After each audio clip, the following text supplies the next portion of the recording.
So mga kanuepe, andito na naman ang inyong abang lingkod, Noepe ng New Zealand. Pero una sa lahat, babatiin ko muna kayo ng magandang araw, magandang gabi, kahit saan panig man kayo ng mundo naroroon. Ako'y bumabati sa inyo ng taos-puso mula sa inyong abang lingkod, Noepe ng New Zealand. Siya nga pala mga kanuepe, bago ako magpatuloy sa ating talakayan, nais ko munang bigyan ng shout out ang aking kasamahan sa trabaho dati na nakausap ko kanina sa Messenger na inong umaga lang. Si John V. Linghanan. Nakakausap ko siya.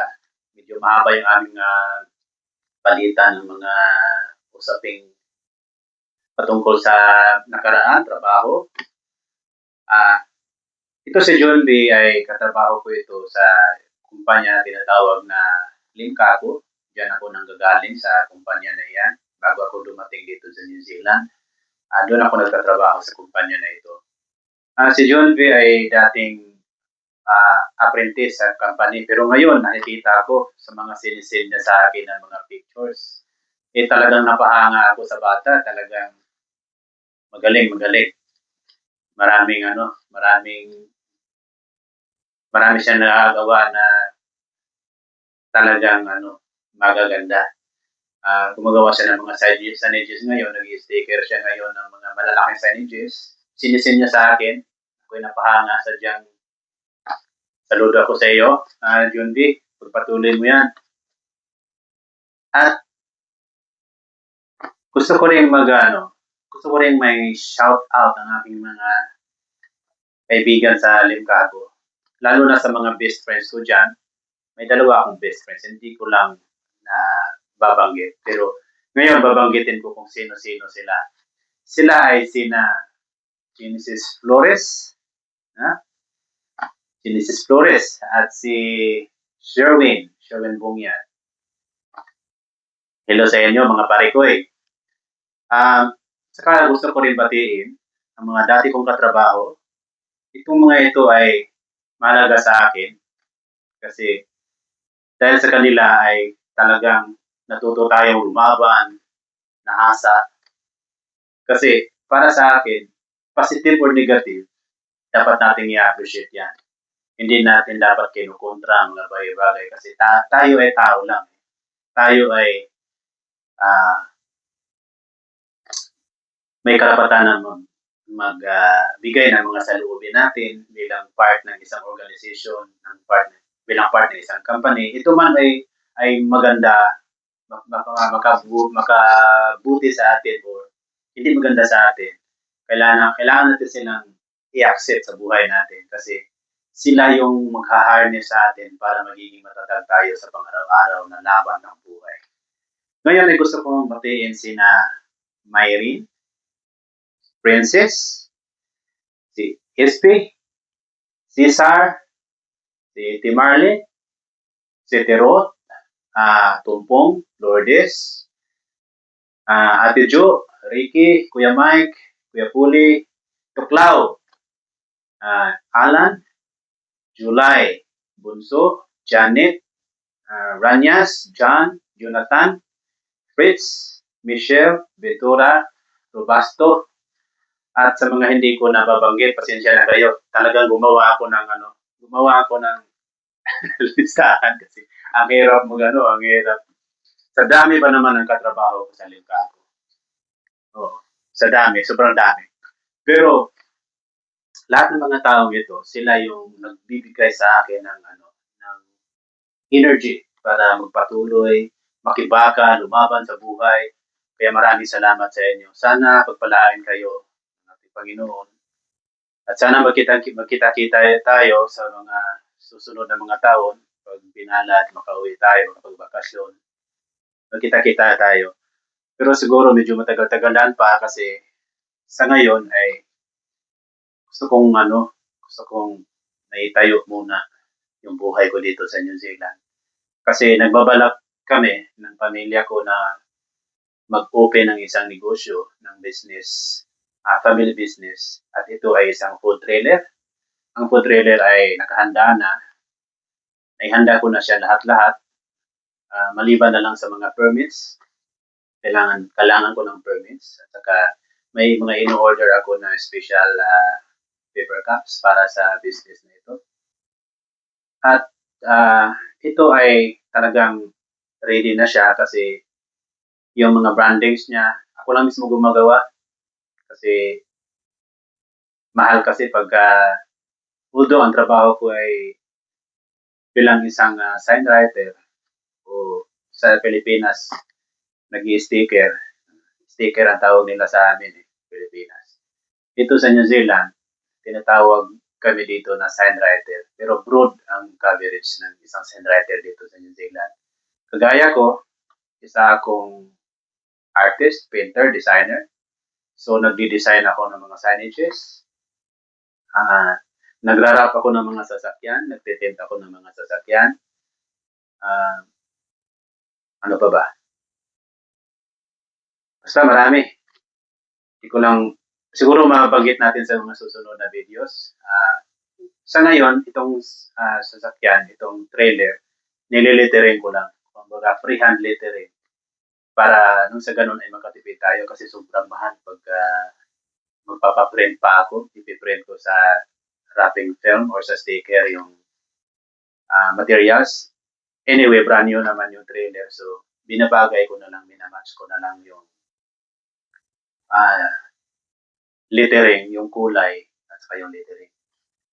Siyempre, dahil Pinoy tayo, proud tayo na Pinoy, kaya nga ang channel ko ay Noipi, talagang makikita nyo sa trailer kung gaano ka Pinoy ang dating ng ating food trailer. Bueno, tayo ay lalabas para ipakita sa inyo kung ano ang mga ginagawa ko sa trailer na ito. Bubuksan natin ang garage.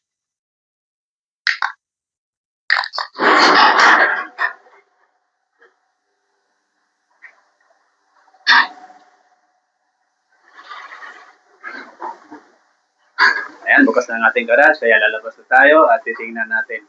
Pakita ko sa inyo kung ano ang ating mga ginagawa sa trailer na ito.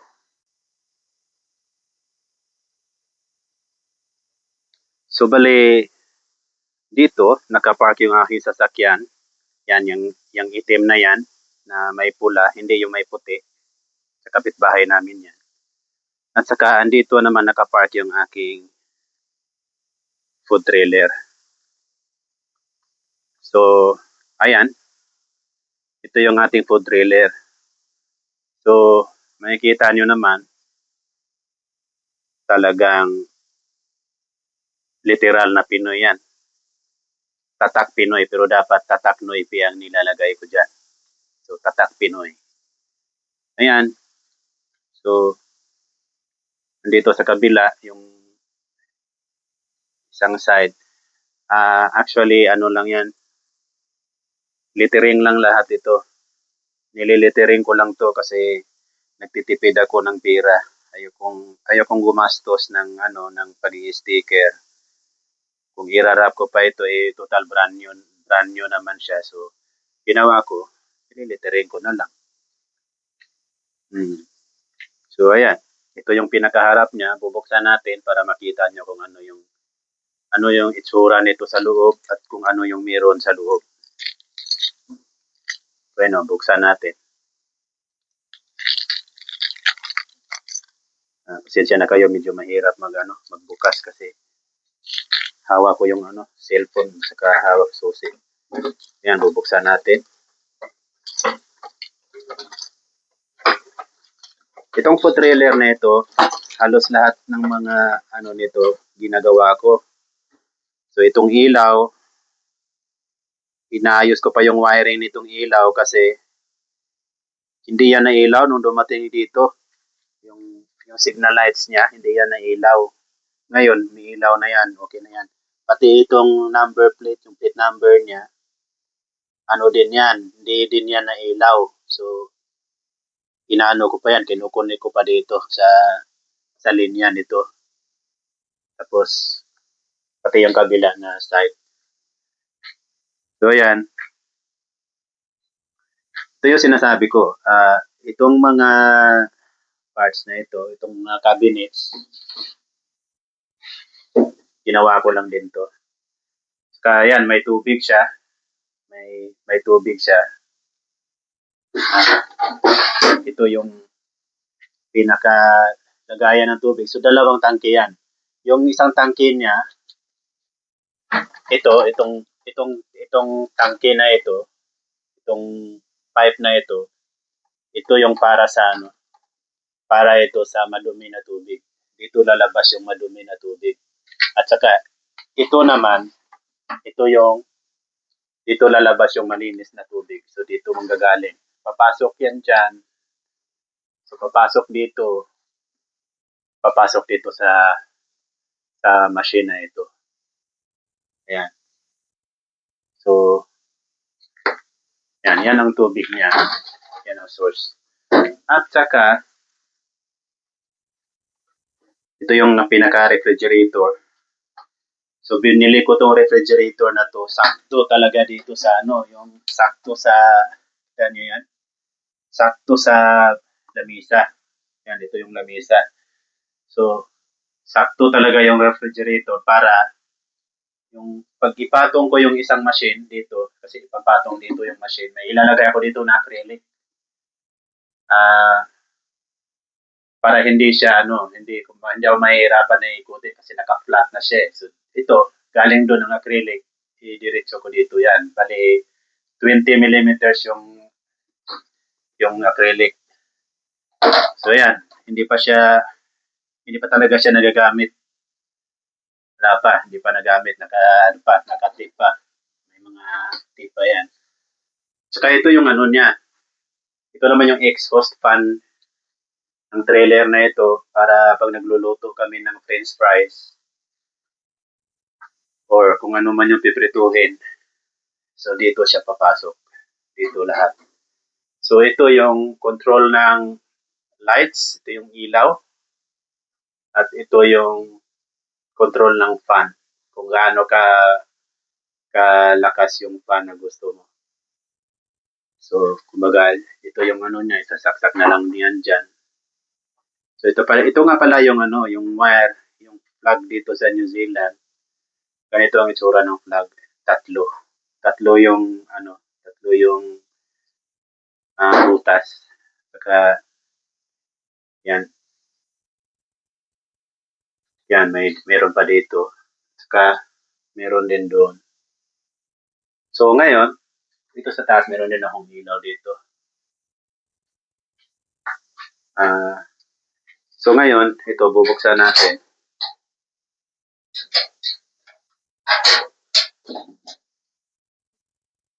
So, pag bubuksan siya, ganyan lang siya. Madali lang siyang magbukas. Yan, nakabukas na yung pinaka-bintana niya, pinaka-harap. At saka yung license ng kuryente, meron siyang license yan.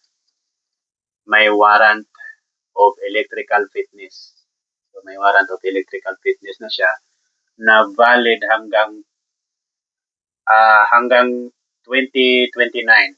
So hanggang 2029 valid ang warrant of fitness nito. At saka itong trailer, may license din to. Itong trailer ay valid siya hanggang ayan. Warrant of fitness hanggang 2028. Yung validity nito hanggang August 2028. So, yan. Tapos, kanya nang itsura niya pagka nagbukas na siya, pag nag-umpisa na. Itong pangalan nito, yan, ito yung mga nililitering ko lang. Litering lang yan. Maganda rin yung pintura na ginamit ko, pang automotive tong pintura na to Kaya, iwan ko, baka abot pa ng 10 taon, buhay pa tong pintura na to, hindi pa to masisira. Baka parang lang to, parang bago lang. So yan, nilagyan ko din siya ng plug natin. Ito yung dyan sasaksak yung yung kuryente, yung extension para ikabit sa sa generator or kung may supply ng kuryente yung market. Diyan na siya. Tapos ito naman yung ikakabit doon sa sasakyan natin. Tapos para gumana yung mga signal lights, ito ikakabit to doon sa sasakyan. Kukonek lang to. Yan, may sarili siyang jack, 4 na jack yan. Kaya hindi yan matutumba. Kanilagyan ko siya ng clamp para panigurado ba na hindi manakaw. Pinaghirapan mo tapos nakawin lang sa bagay. Mahirap nakawin to kasi may pangalan. Hindi yan basta-basta manakaw. Bueno, kukunin ko lang yung kukunin ko yung isang machine kasi isusukat ko yon dito kung hanggang saan dito yon. Ilalagay ko diyan yung isang machine. Sukat natin kung hanggang saan kailangan ilagay yung soda dispenser. Kunin ko muna.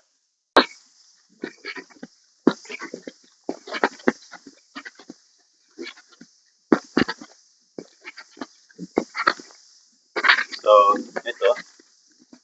Dalhin natin to sa sa trailer. Gulong ko lang kasi may ilagyan ko doon ng gulong sa ilalim. Ito lang ko doon ng gulong.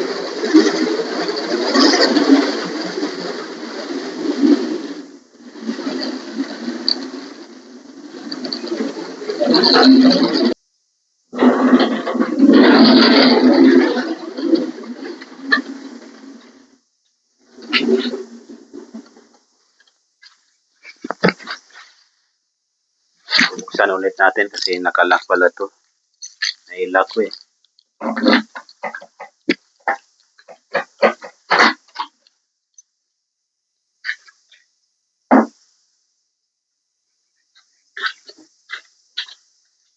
Ayan. Medyo mahirap ito ipasok kasi mabigat-bigat. Tayo lang mag-isa so tsagaan natin itong buhati.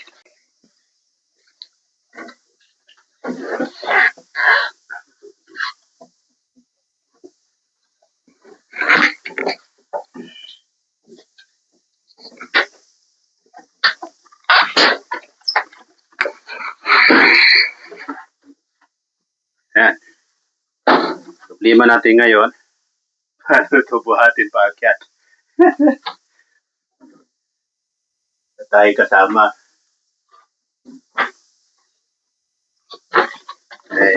Tatanggalin ko lang tong rubber kasi papahirap siya hirap buhatin pag may rubber.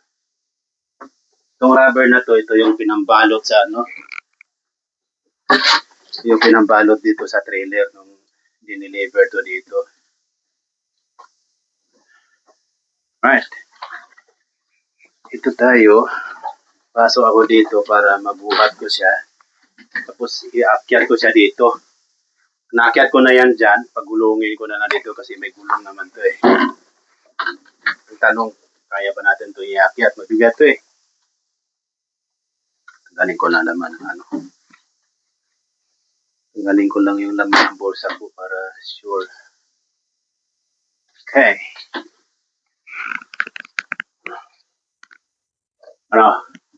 Tulungan niyo ako.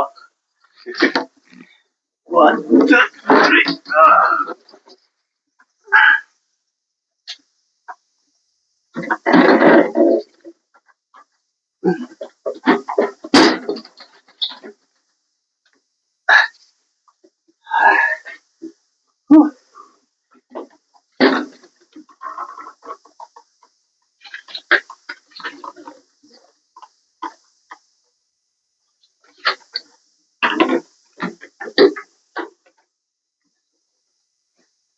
So ayan mga kanoype. Kita nyo naman. May position natin siya. Ayan. Ngayon, iakyat ko itong yan mukhang yan ang pinaka-position niya.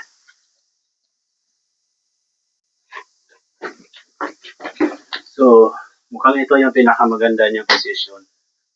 Ganito lang talaga ang kaya kong ibigay na position dito sa ano na ito kasi ang mangyayari nito, ang gagawin ko, itong mga gulong na ito, marami ito eh. Tatanggalin ko tong mga to. Tanggalin ko tong gulong, tapos bababa yan siya. Pag bumaba na yan, medyo hindi na siya ganun kataas. Kasi ang gusto ko, kailangan na iikot siya. Kasi ang slot nito para ma-refill yung mga soft drinks na ilulod mo sa machine na ito, may andito sa kabila eh, doon dito sa likod. So, dahil nasa likod siya, papakita ko sa inyo. Paano ba? Kita ba? Okay, lalabas ako. Lalabas tayo. Papakita ko sa inyo. Lalabas muna tayo. Papakita ko sa inyo yung ano, kung paano siya, saan maglulod. So, ito mga kanoype, ito yung itsura niya. Ganyan. Ganyan ang magiging itsura niya pag nandito ka sa labas. So, kita mo yung ano, yung pinakaharap ng machine. Itong ano na yan, papalitan ko yan. Papalitan ko yan ng ano, ng sign. Tanggalin ko yung signage na yan. Papalitan ko yan. So, ang magiging pangalan niya ay ito. Yan ang magiging pangalan niya, Price on Tap Cafe.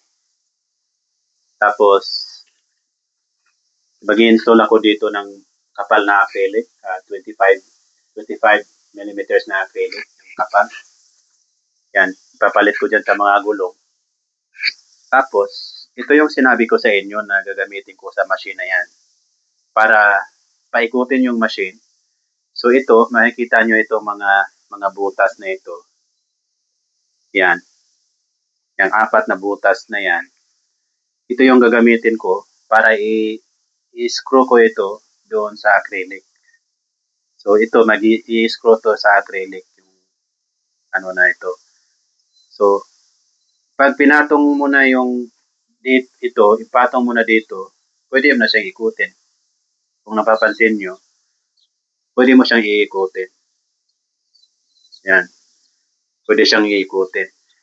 So, siyempre, para hindi siya ikot ng ikot, kasi pag pinapatakbo mo tong trailer, ikot siya ng ikot. Baka ganon-ganon na lang yan. Siyempre yan, hindi na ito gagalaw kasi nakascrew yan doon sa acrylic. At saka yung acrylic nga pala, i-screw ko yan. May nakalagay ako dyan na mga square tubes. Pati dyan sa ilalim. May mga square tubes yan, naka-welding yan. So, dyan ko yan i-screw din yung acrylic para hindi siya gagalaw. So, totally secure talaga yan. Pero ito, may tendency na ito, mag-ikot-ikot na lang to pag tumatakbo. Di kaya medyo aalog. Ayoko yung medyo aalog siya kasi mabigat nga itong machine na ito.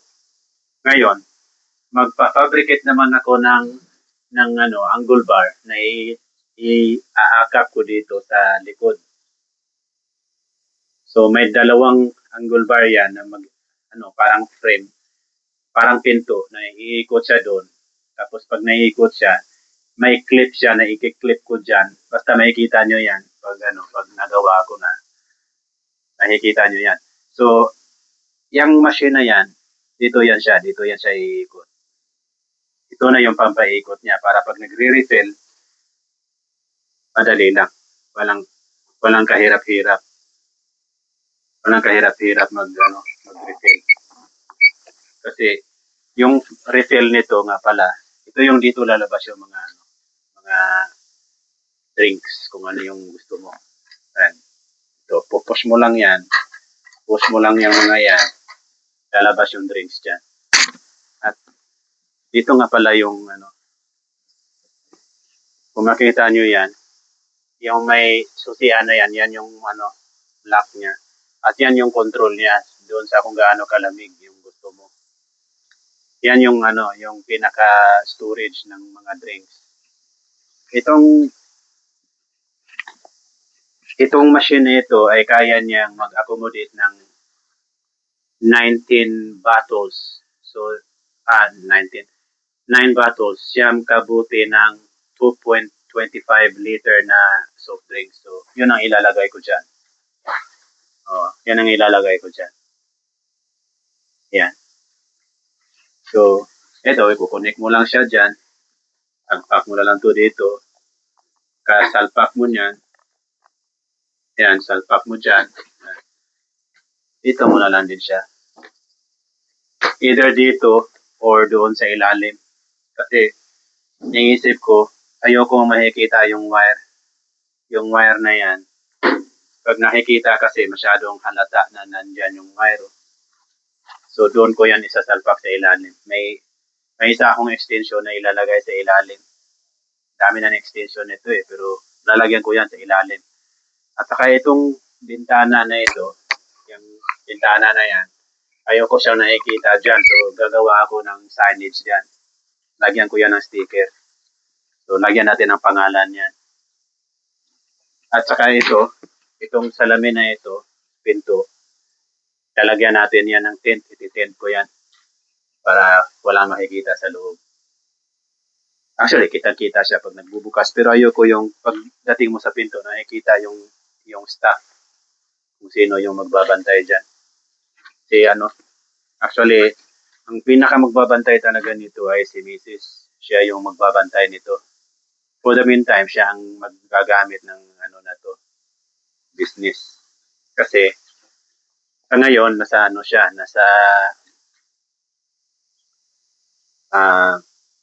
McDonald's siya. So, sasara na natin itong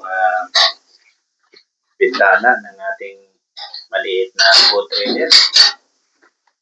Sana ay nabigyan tayo ng biyaya sa negosyo na ito. Kasi,